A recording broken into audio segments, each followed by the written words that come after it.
दर्शन है किलोमीटर्स में चर्च बनाना, और खुदावंद उसे पूरा करेगा।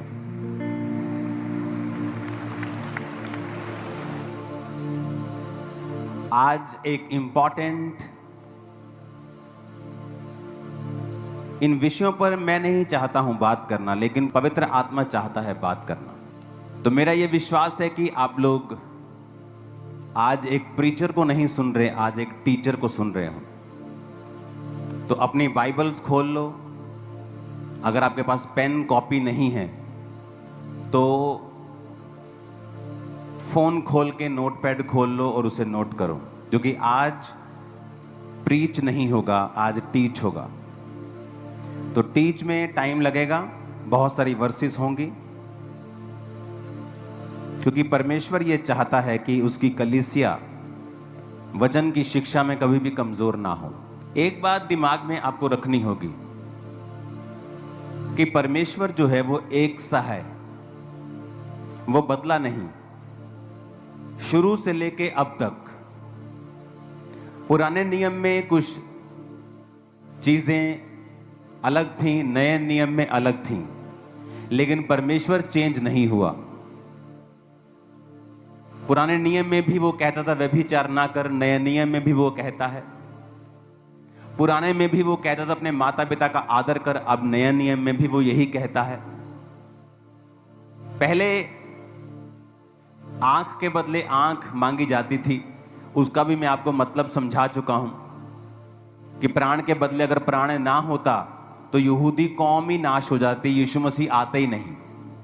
तो यीशु मसीह को बचाने के लिए, उस बीज को बचाने के लिए परमेश्वर ने ऐसा कहा था कि अपने दुश्मन से बदला लेना, और आंख के बदले आंख और प्राण के बदले प्राण, ताकि तुम्हारी कौम बची रहे, ताकि मेरा जो उद्धार करता है, मेरा बेटा जो है, मैं खुद जो आने वाला हूं, मैं आ सकूं। वो इस कारण था। अब जब प्रभु यीशु मसीह आए, लोगों ने कहा चेंज कर दिया। चेंज नहीं किया, मकसद पूरा हो गया। अब यीशु मसीह आ चुके थे, तो परमेश्वर ने कहा अब मैं आ चुका हूं, अब तुम्हें प्राण के बदले प्राण नहीं लेना है, अब अपने दुश्मनों के लिए प्रार्थना करनी है, जो तुम्हें सताते हैं उनको आशीष देनी है। तो मैं आपको यह 100% वचन से गारंटी दे सकता हूं कि परमेश्वर का वचन और उसका मन, उसका हार्ट जैसा पहले था, पहले दिन सृष्टि के, वैसा ही आज है। कुछ भी बदलाव नहीं हुआ। वो प्रेमी था, वो दयालु था, वो आज भी वैसा ही है। यीशु मसीह के जन्म के बाद कुछ चीजें बदली, इसलिए क्योंकि यीशु मसीह के आने के बाद वो मकसद पूरा हो गया, जिस मकसद के तहत कहा गया था कि प्राण के बदले प्राण लेना, और तुम अपने दुश्मनों से बदला लेना, और अपने आप को बचाते रहना। कितने मेरी बात को समझ रहे हैं? तो आज जब भी मैं आपको कोई वचन देता हूं या बाइबल की कोई मैं शिक्षा देता हूं, तो मैं ये कोशिश करता हूं कि वो शिक्षा आपको दोनों नियम से दी जाए। क्योंकि कुछ लोग फिर आपसे बहस करेंगे, ये तो पुराने नियम की शिक्षा है। तो मैं आपको नए नियम के भी साथ में देता हूं। जिस तरह लोग बहस करते हैं टाइथ के विषय में कि नए नियम में टाइथ नहीं लिखा। टाइथ एक ऐसा सब्जेक्ट है जो नए नियम, पुराने नियम से भी पहले का है, अब्राहम के समय का। तब वचन नहीं आया था, व्यवस्था नहीं थी मूसा की, फिर भी अब्राहम अपनी कमाई का 10वां अंश देता था। अब्राहम के बाद याकूब, इसहाक, ये कैसे ब्लेस हुए? क्योंकि ये अपने कमाई का टाइथ परमेश्वर को देते थे, ये उसको अपना पार्टनर समझते थे। तो इसीलिए मलकीसिदक के याजक को दशवांश दिया गया। कौन था मलकीसिदक का याजक? जिसकी कोई वंशावली नहीं। ऐसा कैसे हो सकता है कि राजा हो और उसकी कोई वंशावली ना हो? क्योंकि वो यीशु मसीह को रिप्रेजेंट करता था उस समय, कि जिसकी कोई वंशावली नहीं, जो स्त्री से पैदा हुआ है, और अब्राहम ने उसको अपना टाइथ दिया था। यानी तुम भी अपना टाइथ मसीह को दोगे। तो वो नया नियम पुराने नियम से पहले था, व्यवस्था से पहले था। व्यवस्था तो बाद में आई कि व्यभिचार ना कर, पर यूसुफ जो पाप नहीं किया पोतीबर की पत्नी के साथ, वो व्यवस्था से पहले था, पर उसके दिल को मालूम था कि यह गलत है, व्यभिचार। तो परमेश्वर एक सा ही है, उसने हमारा दिल, कॉन्शियस जो है, वो भी एक सा ही बनाया है। तो हमें यह समझना पड़ेगा कि परमेश्वर के वचन में क्या लिखा है, कि टाइथ नए नियम से पहले, पुराने नियम से भी पहले था। पुराने नियम में भी टाइट दिया गया, नए नियम में जीसस ने भी कहा अच्छा करते हो, पुदीने, सौंफ, जीरे का दशमांश देते हो, पर न्याय, दया, विश्वास को भी करते रहो, तुमने ये छोड़ दिए। परमेश्वर ने कभी टाइट को अब्यूज नहीं किया, उसने इनकरेज किया और कहा अच्छा करते हो, क्योंकि टाइट एक पार्टनरशिप है, एक कवनेंट है, एक वाचा है कि परमेश्वर तूने मुझे दिया है, मैं उस दिए में से तुझे वापस दूंगा। कितने मेरी बात को समझ रहे हैं? अब आज जिस वचन को मैं आपको पढ़ाने जा रहा हूं, मैं खुद नहीं जानता मैं इसको आज कंप्लीट कैसे करूंगा। मैं कोशिश करूंगा आज इसके हिस्से को, कुछ हिस्सों को छूने की। सबसे पहले हम ये देखेंगे कि जिन वचनों को लोग आज मिस इंटरप्रेट करते हैं, उन्हें परमेश्वर किस रीति से बोलता है। आज जो कुछ लोग अज्ञानता फैलाते हैं, अज्ञान के आड़ में वो है ज्ञान नहीं, वो एक्चुअल में अज्ञानता है। तो हम ये समझेंगे कि बाइबल उस विषय में क्या कहती है। वचन कहता है, पौलुस जब वचन सुनाता था तो लोग घरों में जाके बाइबल खोल के जांच करते थे कि क्या ये वचन सही है जो पौलुस सुना रहा है। लेकिन आज की कलीसिया ऐसी है क्या कि आप घर जाके खुद भी इन वचनों को पढ़ें, क्या सच में मैंने सच बोला है, क्या सच में मैंने सही कहा है। आप खुद भी पवित्र शास्त्र में जांच पड़ताल करें कि जो वचन आपको प्रीच किया जा रहा है कि वाकई ऐसा है। आज लोगों को वचन का मालूम नहीं, वो इधर से कुछ सुनते हैं, यकीन कर लेते हैं, फिर इधर से कुछ बोलता है, यकीन कर लेते हैं। उनको ये नहीं पता कि ये जो बोल रहा है या ये जो बोल रहा है परमेश्वर क्या बोल रहा है। क्योंकि मुझे तो इसी बात से मतलब है कि परमेश्वर क्या बोल रहा है। लोग क्या कह रहे हैं, आप क्या कह रहे हैं, मैं क्या कह रहा हूं, क्या मतलब क्या फर्क पड़ता है। मैं भी इंसान हूं, आप भी इंसान है, जो बोल रहे हैं वो भी इंसान है। फर्क तब पड़ता है जब हम ये समझ जाएं कि परमेश्वर क्या कहता है। अगर मुझे ये मालूम हो जाए कि परमेश्वर क्या कहता है, फिर मुझे कोई परवाह नहीं, चाहे 10 लाख लोग कुछ भी कहें। कितने इस बात से एग्री करते हैं? आज हम पढ़ेंगे कि परमेश्वर का वचन क्या कहता है फादर्स के विषय में। आज फादर डे है, शायद ये परमेश्वर ने ही चुना है आज का दिन, क्योंकि उसको मालूम था कि आज ये वाला जो टॉपिक है ये मैं आपके साथ शेयर करने वाला हूं। मुझे तो मालूम भी नहीं था पिछले संडे के अगले संडे फादर डे है,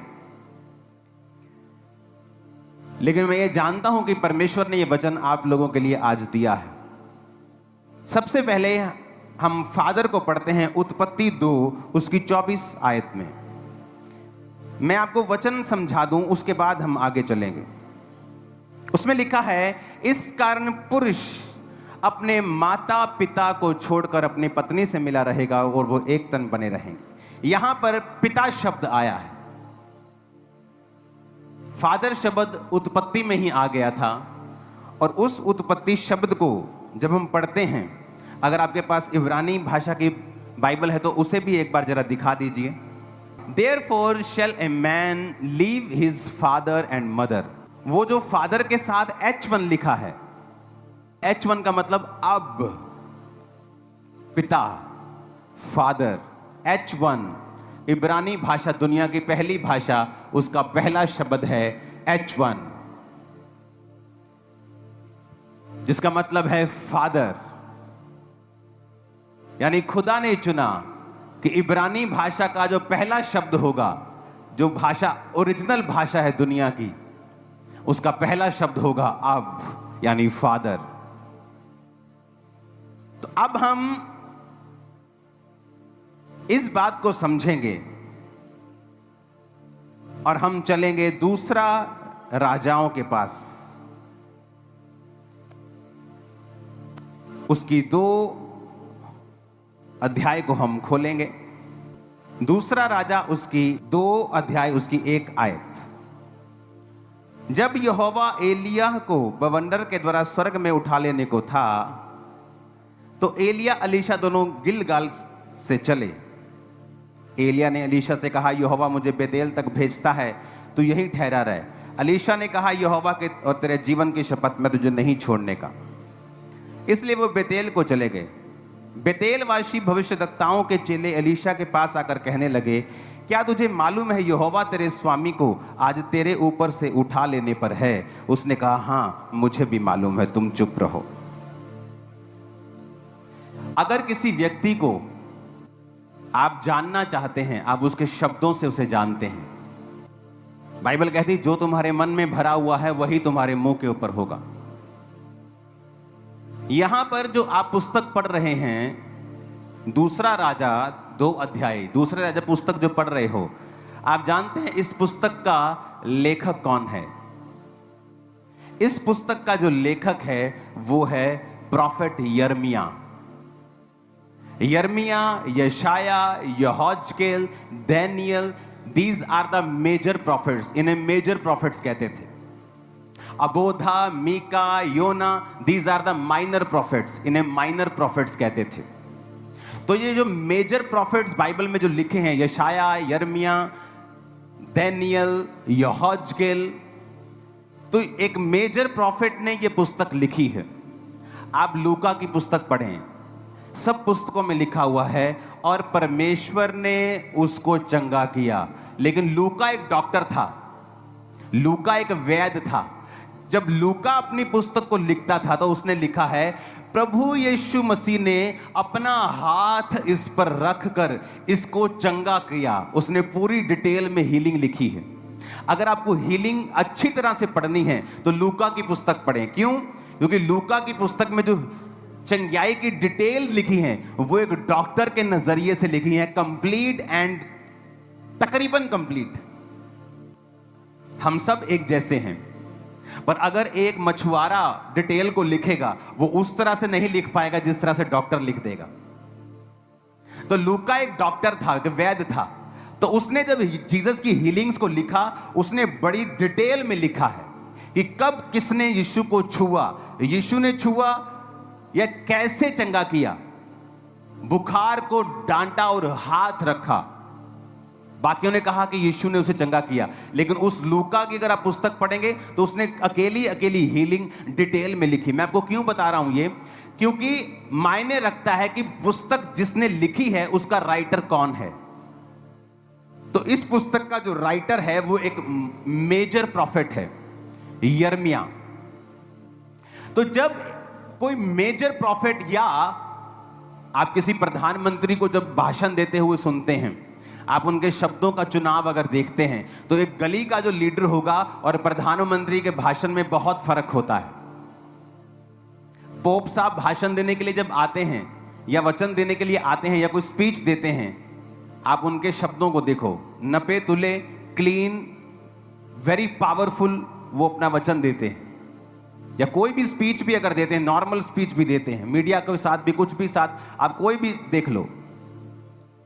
तो जब ये मेजर प्रॉफिट्स लिख रहे हैं तो इनके वचन पढ़ने जरूरी है कि ये किस तरह से लिख रहे हैं। अब ये यिर्मयाह क्या कह रहा है? कहता, बेतेलवासी भविष्यद्वक्ताओं के चेले एलीशा के पास आकर कहने लगे। ये चेले थे, बेतेलवासी थे और एलीशा के पास आकर कहने लगे। हमें यह समझना पड़ेगा, अब एलिया और एलीशा दोनों स्वर्ग में जाने से पहले बात कर रहे हैं। एलिया स्वर्ग में उठाए जाने वाला है और ये दोनों बात कर रहे हैं। और यहां पर एंट्री होती है कि बेतेलवासी भविष्यद्वक्ताओं के चेले। अब दूसरा राजा 2:3 जब लिखा जाता है, and the sons of the prophets. Sons का अगर आप हिब्रू भाषा में पढ़ेंगे तो इसका मतलब है बेन, यानी एक मेजर प्रॉफिट। बेन का आप ये शब्द यूज किया उसने, कहता बेन ऑफ प्रॉफिट्स। देखो हिंदी में चेले लिखा है, इब्रानी भाषा जो ओरिजिनल भाषा है उसमें चेले नहीं है, उसमें लिखा है बेन। बेन का मतलब होता है ए सन, एक बेटा। तो उसने कहा भविष्यद्वक्ताओं के बेटों में से।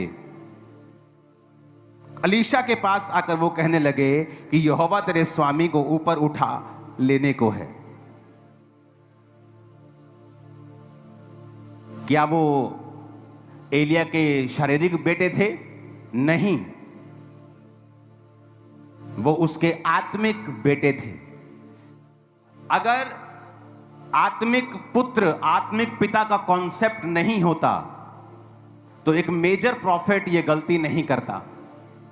वो चेले लिखता, वो कलीसिया लिखता, या उन किसी और शब्द से उनको लिखता, कहता the pen of prophets. Pen का मतलब है a son, a builder of the family name. कहता वो आए और उसने कहा कि यहोवा आज, अब समझने वाली बात है, बड़े ध्यान से समझना, आज टीचिंग सुन रहे हो। मान लीजिए मैं पुस्तक लिख रहा हूं, ओके, और मेरे को परमेश्वर की समझ है कि ये एक्चुअल सिनेरियो क्या चल रहा है, और मैं लिख रहा हूं and the sons of the prophet केम।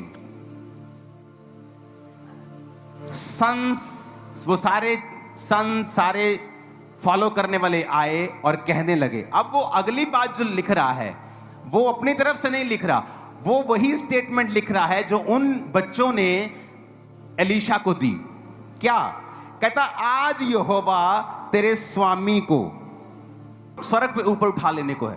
अब जब मैं लिख रहा हूं कि वो आए, मेरी निगाह में वो सन्स हैं, बट जब वो सन्स आए, वो एलीशा को क्या कह रहे हैं कि तेरे स्वामी को, इब्रानी भाषा का 113 शब्द, तेरे एडॉन को, मतलब तेरे कंट्रोलर को, तेरे मास्टर को, तेरे ऑनर को, इब्रानी भाषा का 113वां शब्द।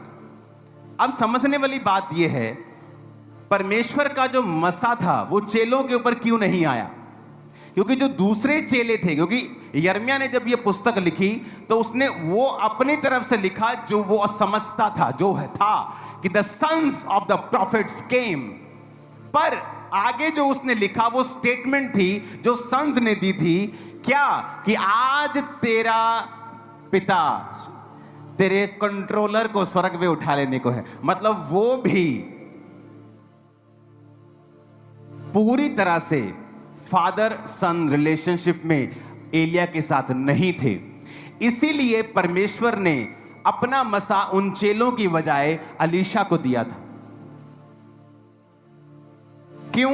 बाइबल कहती, जब वो 11 आयत में लिखते हैं, देखते हैं, जब वो चलते चलते बात कर रहे थे, कौन? एलिया, एलीशा। एक अग्नि में रथ, अग्नि में घोड़ों ने उन्हें अलग अलग किया, और एलिया बवंडर में होकर स्वर्ग पर चढ़ गया।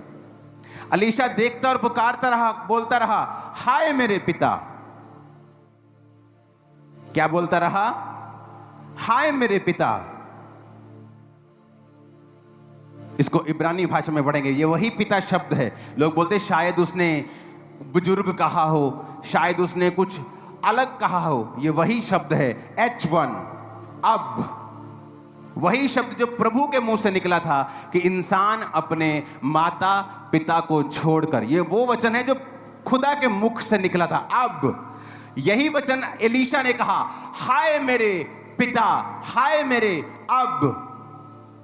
तो बाइबल कहती जब वो पुकार रहा था तो एलिया की जो चद्दर थी वो नीचे गिर गई, और जब उसने उठाई तो वो मसा और वो आत्मा एलीशा के ऊपर ठहर गया। एलीशा ने कहा, एलिया कहता आज मुझे स्वर्ग पे उठा लेने को, तू चला जा। एलीशा मना करता रहा।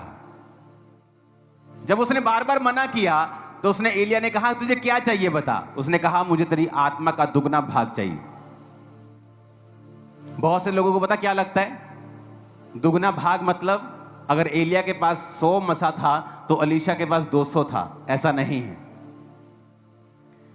पुराने नियम में जो बड़ा बेटा फैमिली का होता था उसको दुगना हिस्सा मिलता था। अगर मान लीजिए मेरे पास 1 किलो सोना है और मेरे 10 बच्चे हैं, मैं सबको 100-100 ग्राम दे दूंगा। लेकिन जो बड़ा बच्चा होता था उसको 100 ग्राम नहीं मिलता था, उसको 200 ग्राम मिलता था। तो वो जो 10 बच्चे होते थे उनके 11 हिस्से आप मान लो करके 2 हिस्से पहले बेटे को दिए जाते थे, या बेटी जो भी पहलौठा होता था, और बाकी 9 बांट दिए जाते थे। तो अलीशा इस बात पर क्लेम कर रहा था कि तू ही मेरा फादर है, और मैं जेठा होने के नाते क्लेम करता हूं, क्योंकि क्लेम भी लीगल होना चाहिए, नहीं तो वो रिजेक्ट हो जाता है। मैं क्लेम करता हूं कि दुगना मसा मुझे दिया जाए। तो दुगना मसा इसलिए एलीशा को मिला था क्योंकि वो उसने अपना प्रूफ किया था अपने पिता को ना छोड़ के कि मैं तेरा रियल स्पिरिचुअल सन हूं, और मैं लोगों की बातों में नहीं आने वाला हूं। और इसलिए एलिया ने कहा था, तूने कठिन बात मांगी है, पर अगर तू वचन पे चला है, और दूसरा तेरी आत्मिक आंखें भी अगर खुली है, तो मुझे स्वर्ग में जाता हुआ देख लेगा। तू सिर्फ शारीरिक रूप से मेरी अधीनगी नहीं कर रहा है, आत्मिक रूप से भी तू प्रभु के साथ अगर वफादार है, तो वो आत्मिक बवंडर तुझे दिखेगा और तुझे दुगना मसा मिल जाएगा।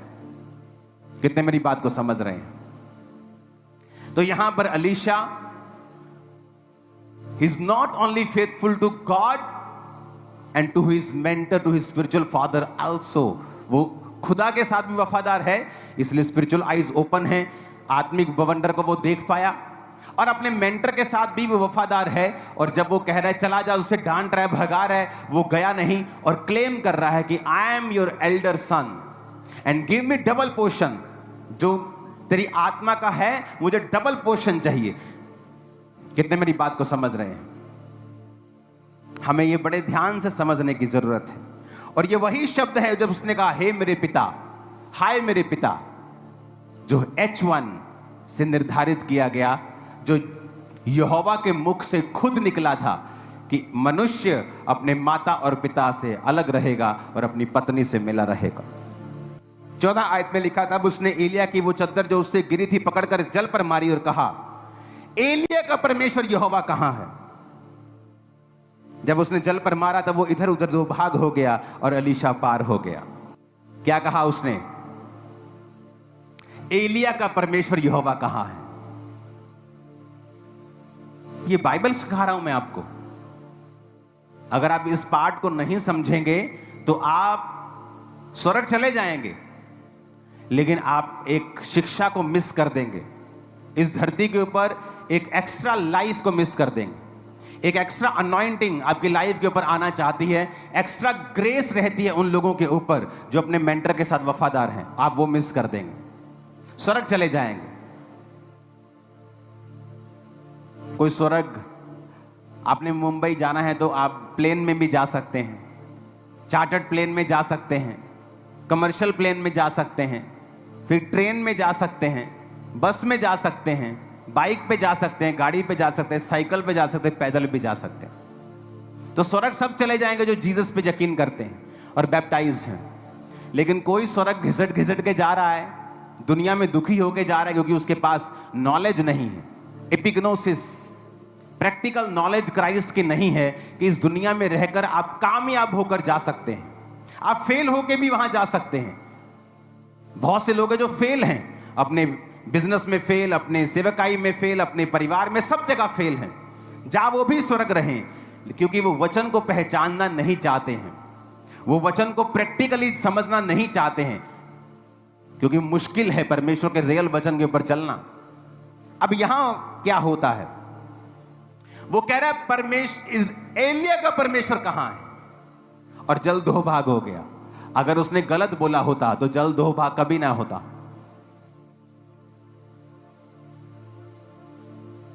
अगर उसने गलत बोला तो जल 2 भाग कभी ना होता। आज अब लोगों को ट्रोल करना शुरू करते हैं, ये प्रार्थना में भी मैन ऑफ गॉड का नाम ले रहा है। वो प्रार्थना में जो मैन ऑफ गॉड का नाम ले रहा है, वो उसको परमेश्वर नहीं कह रहा, वो एलिया की तरह प्रार्थना, एलीशा की तरह प्रार्थना कर रहा है कि खुदावन जो ग्रेस एलिया के ऊपर थी, तेरा धन्यवाद करते, वो ग्रेस हमें चाहिए। और जल को उसने माना कि एलिया का परमेश्वर। वहां अगर ये सदूकी फरीसी आज के होते तो कहते, ले एलिया दा परमेश्वर किथे, तू सीधा ही क्या यहोवा किथे, तू क्यों कह रहे एलिया दा परमेश्वर किथे, तू सीधा परमेश्वर का नाम नहीं ले सकता। पर आज के जो सदूकी फरीसी हैं वो कभी स्पिरिचुअल जो नॉलेज है उसे नहीं समझ सकते। अगर वो समझ चुके होते तो उन कंडीशंस में ना होते जिन कंडीशंस में वो हैं। उसने कहा एलिया का परमेश्वर कहां है। ये एक ब्यूटीफुल रिलेशनशिप है, बहुत ब्यूटीफुल। इतना ब्यूटीफुल रिलेशनशिप ये परमेश्वर ने बनाया है कि परमेश्वर ने इब्रानी भाषा, इस दुनिया की पहली भाषा का पहला शब्द अब्बा, अब चुना है, फादर। क्योंकि ये ब्यूटीफुल रिलेशनशिप प्रभु को मालूम था कि नॉट ओनली ये सिर्फ फिजिकल नहीं है, एक संसारिक बाप के साथ नहीं है, ये मेरे साथ भी लोगों की होगी, अपने स्पिरिचुअल मेंटर्स के साथ लोगों की होगी और अपने फादर्स के साथ भी लोगों की होगी। इसलिए परमेश्वर ने इस शब्द को चुना। कितनों को समझ आ रही है? ओके। अब जब हम ये समझते हैं कि प्रभु की इच्छा क्या है, तो हम ये भी समझते हैं कि पुराने नियम में भी वो वैसा ही था, तो नए नियम में वैसा ही था। आज जब ये प्रचार किया जाता है, पहला कुरिन्थियों 4 उसकी 15 और 16 आयत कहता, यदि मसीह में सिखाने वाले तुम्हारे 10,000 भी होते तो तुम्हारे पिता बहुत से नहीं, इसलिए कि मसीह यीशु में सुसमाचार के द्वारा मैं पिता हुआ। अब लोग पता क्या कहते हैं, जब पौलुस कह रहा है कि मैं सुसमाचार सुनाया तुमको और तुम्हें पैदा किया है, जिस तरह एक संसारिक मां जब तुम्हें पैदा करती है तो जच्चा की पीड़ाएं सहती है, पौलुस कहता मैं भी तुम्हें जब पैदा करता हूं तो जच्चा किसी पीड़ाएं सहता हूं। वो क्या है पीड़ा? एक पास्टर का विरोध होता है। क्यों होता है? उसने कौन सी शराब पी है या उसने कौन सा डाका डाल दिया है। आपके गली मोहल्लों में जो आपको भाषण देके जाते हैं उनमें 900 कमियां होंगी, पर उनका विरोध नहीं होता। लेकिन मसीह लोगों का विरोध क्यों? जीवित चर्च का विरोध क्यों? क्योंकि वो एक जच्चा की पीड़ा है जो हमें सहनी पड़ती है। अपने लिए थोड़ी है, मुझे क्या है, मैं सेटल्ड हूं, मैं किसी भी फॉरेन कंट्री में जाऊं, मैं वेल सेटल्ड हूं, मैं आराम से अपनी फुल लाइफ जी सकता हूं बिना काम की। लेकिन जब आप बच्चे पैदा करते हैं स्पिरिचुअल, तो आपको जच्चा किसी पीड़ाएं होती हैं। अगर जच्चा किसी पीड़ाएं होती हैं तो हमें हक है कि लोग हमें स्पिरिचुअल फादर कहें, और परमेश्वर भी ऐसा ही कहता है। मैं चैलेंज करता हूं इस डॉक्ट्रिन के ऊपर, आके बाइबल से सिखाएं कि कहां ये गलत है, क्योंकि अभी ये पूरी नहीं हुई, अभी सुनना ध्यान से। पौलुस कहता है सुसमाचार सुनाने के द्वारा मैं तुम्हारा पिता हुआ। अब लोग पता क्या कहते हैं, पौलुस गलत हो सकता है, और उसका उदाहरण दे सकते हैं कि पौलुस जीसस के साथ नहीं रहा, क्योंकि जीसस ने भी कहा था कि धरती पर अपना पिता किसी को मत कहना। ओके, आज हम पढ़ेंगे जीसस ने क्या कहा। मत्ती 23 अध्याय को हम पढ़ेंगे। आज हम देखेंगे सब वर्सेस को कि जीसस ने ऐसा क्यों कहा, क्योंकि पौलुस क्या कह रहा है हमें यह मानना है, जीसस ने ऐसा क्यों कहा हमने ये देखना है। उसमें लिखा है, अगर आप ये कैमरा मेरे पास लेके आए, क्योंकि मैं नहीं जानता लोगों के पास कौन सी बाइबल है, अगर आप मेरे पास एक कैमरा लेके आए तो 23 अध्याय की जो शुरुआत होती है, ऊंचा पढ़ो, फरीसियों का पाप। ये बाइबल मैंने तो नहीं लिखी, ये वचन जो है, जब जीसस क्राइस्ट जिस अध्याय में बात कर रहे हैं उस अध्याय का शीर्षक है फरीसियों का पाप। ओके, तो हमें यह पढ़ने की जरूरत है, जब भी आप बाइबल पढ़ें या जो बाइबल टीच करते हैं वो ये देखते हैं कि जब एक वचन बोला गया है वो किस कॉन्टेक्स्ट में बोला गया है, वो कब बोला गया है। जब बोला गया था उस समय आसपास का जो वातावरण था वो क्या था और वो क्यों बोला गया था।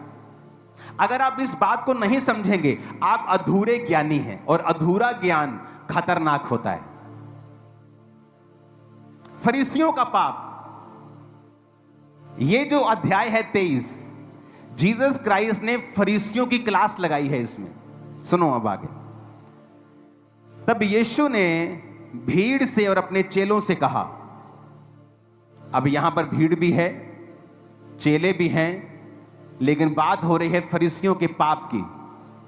कहता शास्त्री फरीसी मूसा की गद्दी पर बैठे हैं,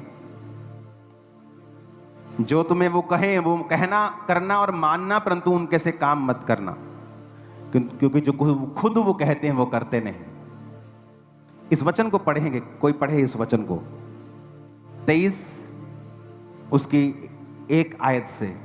तब यीशु ने भीड़ से और अपने चेलों से कहा, शास्त्री और फरीसी मूसा की गद्दी पर बैठे हैं, इसलिए वे तुमसे जो कुछ कहें वह करना और मानना, परंतु उनके से काम मत करना, क्योंकि वे कहते तो हैं पर करते नहीं। ऊपर लिखा है फरीसियों का पाप, नीचे सब लोग बैठे हैं, चेले बैठे हैं, प्रभु यीशु मसीह उन्हें शिक्षा दे रहे हैं। और क्या कह रहे हैं 2 आयत में फिर से पढ़ेंगे। जीसस ने कहा, शास्त्री और फरीसी मूसा की गद्दी पर बैठे हैं, इसीलिए वे तुमसे जो कुछ कहें वह करना और मानना, परंतु उनके से काम मत करना, क्योंकि वे कहते तो हैं पर करते नहीं। वे एक ऐसे भारी बोझ को जिनको उठाना कठिन है बांधकर उन्हें मनुष्यों के कंधे पर रखते हैं, परंतु स्वयं उसे अपनी उंगली से भी सरकाना नहीं चाहते। वे अपने सब काम लोगों को दिखाने के लिए करते हैं। वे अपने ताबीज़ों को चौड़ा करते और अपने वस्त्रों को कोरे बनाते हैं। भोज में मुख्य मुख्य स्थान और सभा में मुख्य मुख्य आसन, बाजारों में नमस्कार और मनुष्य में रब्बी कहलाना उन्हें भाता है। किसकी बात हो रही है? फरीसियों की, सदूकियों की। फरीसी और सदूकी, परमेश्वर कहता है कि ये लोग दिखाने के लिए काम करते हैं, दिखाने के लिए प्रार्थना करते हैं, मुख्य मुख्य आसनों पर जाकर बैठते हैं। तुम इनके जैसे काम मत करना। हाँ, आगे 8 आयत 9 आयत 8 पढ़ेंगे। परंतु तुम रब्बी ना कहलाना, क्योंकि तुम्हारा एक ही गुरु है और तुम सब भाई हो। पृथ्वी पर किसी को अपना पिता ना कहना, क्योंकि तुम्हारा एक ही पिता है जो स्वर्ग में है। और स्वामी भी ना कहलाना, क्योंकि तुम्हारा एक ही स्वामी है, अर्थात मसीह। जो तुम में बड़ा हो वह तुम्हारा सेवक बने। जो कोई अपने आप को बड़ा बनाएगा वह छोटा किया जाएगा, और जो कोई अपने आप को छोटा बनाएगा वह बड़ा किया जाएगा। अब 7 हाय लिखी हैं यहां पर, जो फरीसी और शास्त्रियों को दी गई। 13 आयत से पढ़ेंगे उनको। हे कपटी शास्त्रियों और फरीसियों, तुम पर हाय, तुम मनुष्यों के लिए स्वर्ग के राज का द्वार बंद करते हो, ना तो स्वयं ही उसमें प्रवेश करते हो, ना उसमें प्रवेश करने वालों को प्रवेश करने देते हो। हे कपटी शास्त्रियों और फरीसियों, तुम पर हाय, तुम विधवाओं के घरों को खा जाते हो और दिखाने के लिए बड़ी देर तक प्रार्थना करते रहते हो, इसलिए तुम्हें अधिक दंड मिलेगा।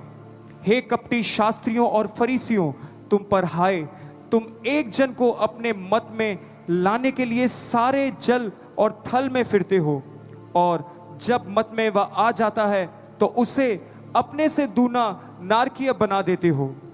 हे अंधे अगुवो, तुम पर हाय, जो कहते हो कि यदि कोई मंदिर की शपथ खाए तो कुछ नहीं, परंतु यदि कोई मंदिर के सोने की सौगंध खाए तो उससे बन जाएगा।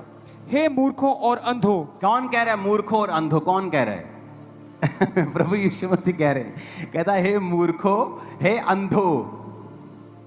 आज का अगर कोई सदूकी फरीसी प्रभु को सुन रहा होता, कहता ले तू आप है ना जिद्दां तेनू सारे उदा दे देखदे आ। पर परमेश्वर कह रहा है हे मूर्खों, हे अंधो, तुम पर हाय। 7 हाय दी।